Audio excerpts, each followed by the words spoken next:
Hey buddy, check out this retro handheld. It's really cheap and actually really good. It's sort of like a Retroid, but like half the price. It's crazy what you can get for under $100 these days, huh? Here, take a look. Oh, right. I don't have any friends.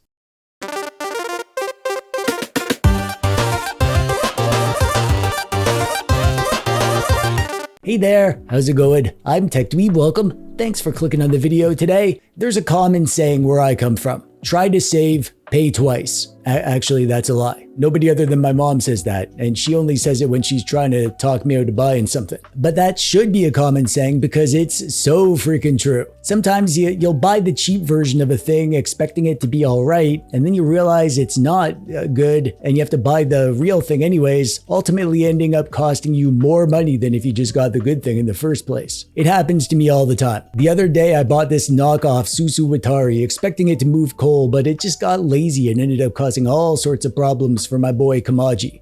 Should have got the good one right away. Sorry about that, Kamaji. But then, sometimes, on those rare occasions where you get something cheap and it's not only okay, but it's actually as good as the expensive thing, that's a glorious feeling. Like the other day, I bought some kisses from a girl I met at the bus stop, and they were just as good, if not better, than the real kisses from my real ex-girlfriend, the one that sold me kisses, until I couldn't afford them.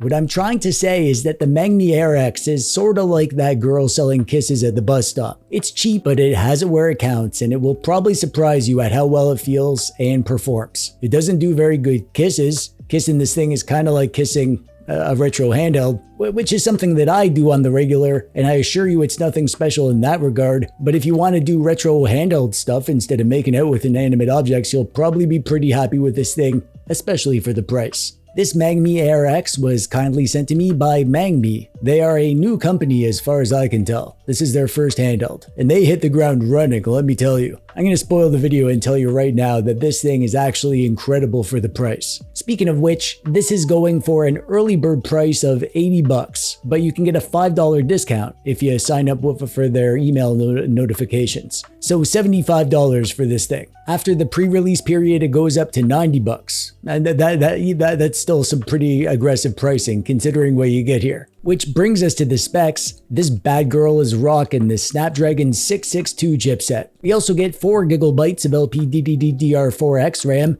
64 GB of eMMC internal storage. The display is a 5.5-inch IPS screen with a resolution of 1920 by 1080, and we get Wi-Fi 5, Bluetooth 5.0, it's running Android 14, and a 5000 mAh battery that supports 15-watt charging. And these specs aren't like beastly or anything, but considering this is a $75 handheld, those specs are pretty darn impressive if you ask me. Which you didn't, but you should have. And that's what I would have told you if you did. Let's take a look at the DOODAD itself. On the front, we have that big 5-inch screen. D-pad over here in the upper configuration, left stick in the lower configuration, and down here is an Android back and home button. Over here, we have face buttons, a right stick, and start and select. Up top, we have stacked bumpers and triggers, and a power button, and volume up and down, and some air vent holes, nothing on the sides. Underneath, we have downward firing stereo speakers. Boo! And a headphone hole. Yay! And an SD card hole, and a USB-C hole for charging and OTG connection. And around back, we have some words and some more speed holes back here. The Mangmi Air X comes in 3 colorways. This is the retro version that I have here, and it also comes in a very lovely orange and black version, and an also very lovely orange and white version. This retro version that I have is the one that I chose, and it looks good, but I always find it weird when retro color versions have red bumpers and triggers. I might actually paint these black or gray. Also a bit weird that they went with a beige D-pad. It's all kind of unique, if a little bit weird, which I can definitely relate to. I'm not gonna say it feels super premium or anything, but it's really nice overall. The little aesthetic touches and the components all feel like the kinds of things you'd see on a more expensive device. The general size and shape is most similar to a Retroid Pocket 4 and the Retroid Pocket 5. It has similar features to both of those. The general vibe and details are very RP4-ish, but the ergonomics and shape are more like the RP5. I mean, if you're gonna copy someone, you might as well copy Retroid because people usually like their stuff. But it's just similar, not identical, and it's kinda got its own thing going. I really like the way they rounded everything and also the ergonomic humps. It feels like a good balance and it's lovely in my hands. Everything is spaced apart just right, great ergonomics that feels comfortable for long sessions. Like, dang, good job Mangmi. For a first handheld, this is seriously impressive. It made me say wow out loud, and that startled me because I was alone, and I wasn't expecting myself to say stuff just then.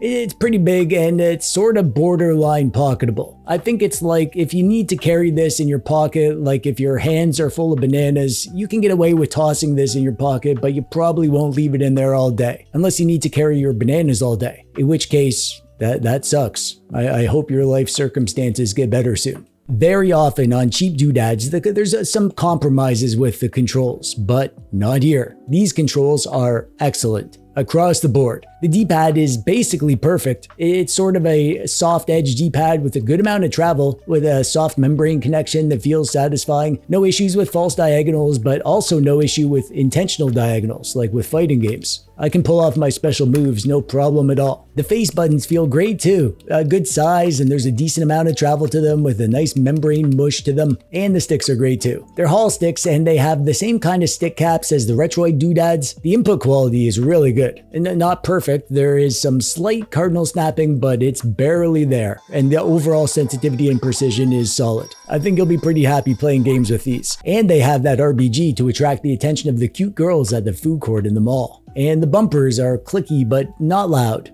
kind of a soft click, not bad at all. And the triggers are great. I don't know if these are Hall triggers, but they have perfect input quality and they have a nice comfortable shape to them. Overall, the controls feel like what you'd find on a Retroid or a more expensive Ambernick, not on this cheap $75 thing from a brand that nobody's heard of. This screen is so crazy impressive for the price. 5.5 inches, so that's the same size as the RP5. It's an IPS LCD and this is a 1080p screen. And it is so good. Nice and crisp, beautiful colors and great viewing angles. It gets really bright and it looks great when it's shining glorious pixels into your face. And it also gets nice and dim so you can play it in bed when you play games at night when your mom's away on a trip and you're trying to forget that you're alone in your house by yourself with no one to keep the monsters from getting you. This is the kind of screen I'd expect on a much more expensive device, and considering that this thing can actually handle PSP along with lots of emulation with widescreen cheats, having a big 1080p widescreen display is going to give us tons of great gaming opportunities. And the hits just keep on coming because the sound is great. I mean, the downward firing speakers, which isn't ideal, but they are loud and clear and deep and rich. I mean, it's not as good as a top-end device or even my cell phone, but for a retro handheld, this is well above average. It's great for retro games, which is what really matters in life, despite what your mom's boyfriend says. Oh, and you get Bluetooth 5.0 here, so you can use low latency Bluetooth earbuds if you have them, and a headphone hole. Mangmi's got your audio needs covered. The system is, fine, nothing fancy. It's a basic version of Android 14, which is cool. There's a pre-installed game launcher that didn't work. I tried adding my games folders, but it wouldn't show them. I didn't go through the setup properly or anything, and I just gave up because I really didn't care.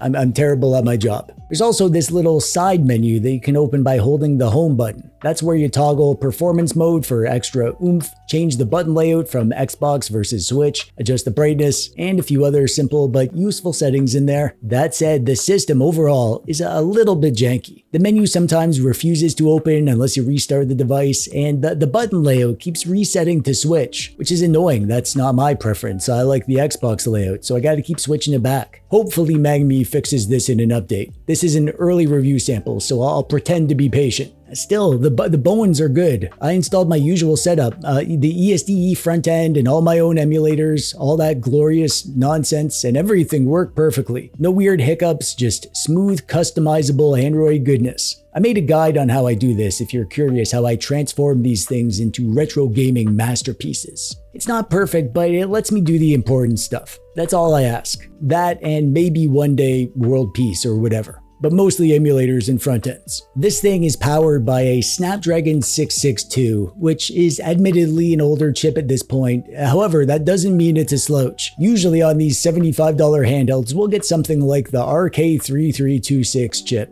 And this thing dominates the kind of performance you'll get from any RK3326 device. Let's get the bad news out of the way. You will not be running much Switch on here, if any. Most games crashed right away, and even the ones that did launch would crash within a minute or two. I don't think this thing has the processor to handle anything Switch, even the indie stuff, and it definitely doesn't have the RAM. Since we're on a Snapdragon, you can use custom GPU drivers, but that didn't help at all. However, 3DS was actually sort of playable. There were stutters early on in most of the games, shader caching stuff I guess, but eventually it kind of caught up and it was playable. I don't think you should get this thing to play lots of 3DS and expect to have a good time, but if you do get one and you want to try some of your favorite 3DS games, some of them might work. The easier to run games should be fine. The main thing that you're going to be playing on here that pushes the hardware hard is PS2 and GameCube. And I'll tell you right now, for both of those systems, you're not going to get everything playable. Even at 1x resolution with some hacky stuff, there will be games that just don't play. However, a solid amount was totally playable at 1x resolution and some stuff at 2x resolution with widescreen hacks. I'd estimate that maybe half of the GameCube and PS2 library will be playable if you're willing to live with the occasional bit of minor slowdown or shader caching. Kind of lackluster compared to devices like the RP5 and the RP4, but this thing is less than half the price of an RP4. You gotta keep that price tag in mind. $75. The fact that we're getting some GameCube and PS2 for $75 is hopefully a sign of things to come. I think an amazing reason to get this thing is a system like PSP. This thing is an awesome budget PSP machine. You can play every game upscaled to at least 2x resolution. Even the hardest to emulate games like God of War, you can play them here, no problem. But most games can actually run at 4x resolution, which is a perfect crisp 1080p. If you've been looking for a retro handheld to dip into PSP emulation, something that's widescreen and very comfy for PSP, you're gonna have a great time here. And obviously all the older stuff is amazing. No issues with any of the older retro systems, even higher end stuff like N64 and Dreamcast and PS1. You can play all that stuff upscaled with widescreen hacks and it all plays great. And obviously all the older stuff as well. What's nice is that this screen is pretty big, 5.5 inches. That's a good size. Most cheaper handhelds use smaller screens and even the RP4 had a smaller screen than this. This means that anything you're playing will be big and clear. That, alongside the comfy ergonomics and great controls and snappy, well-done system, means that the actual experience of playing games on this thing is really nice overall, in my opinion, which is correct. Oh, and you can do PC streaming. I forgot to mention that earlier, so I'm mentioning it now. PC streaming is a thing, and it's really nice. The battery is the final pleasant surprise. 5,000 milliamp hour battery. That's pretty decent for a retro handheld like this. And that totally comes out in the numbers. I did some quick battery drain calculations and this kind of shocked me. In my high-end test, which I was playing GameCube, 50% brightness and performance mode on, over 30 minutes I lost 12% battery, which means we'd be getting about 4 hours playing stuff like that. For my mid-range test, I played PS1 and I lost 7% battery over 30 minutes, which means you'll be getting around 7 hours playing PS1 type stuff. And in my low-end emulation test, I was playing Super Nintendo for 30 minutes and I lost 5% charge, which means you'll be getting around 10 hours of game time playing older retro stuff. Also, the device doesn't get super hot and the fan does a great job of keeping it cool and the fan isn't loud or annoying. Like, come on, this is seriously impressive thermal and battery performance that we get here, especially for the price. Especially for the price. I've said that so many times in this video, and at this point I feel like I'm repeating myself. And I'm worried that you're gonna think I'm hyping this thing up or something. I am not being overly positive here. As I worked on this review, I just kept finding things to like about this thing. It is really, really good for the price. And if you don't believe me, then shut up, idiot.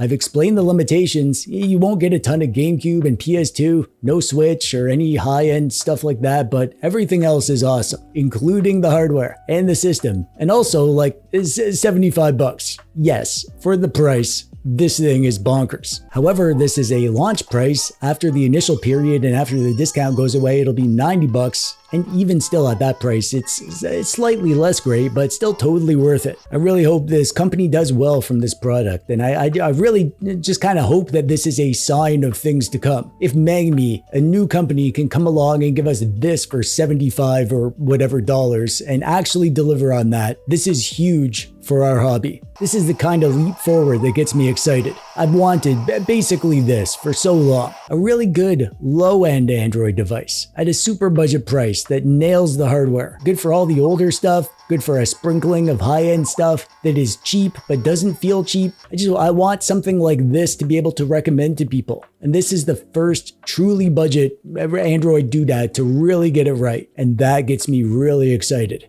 Which, to be fair, doesn't take much. That's what she said. If you want one of these, you can pre-order it from Mangmi using the link below. And there you have it. That's the Mangmi Air X. The good, the less good, but now I want to know your thoughts. What do you think of this thing? Oh, right. I forgot.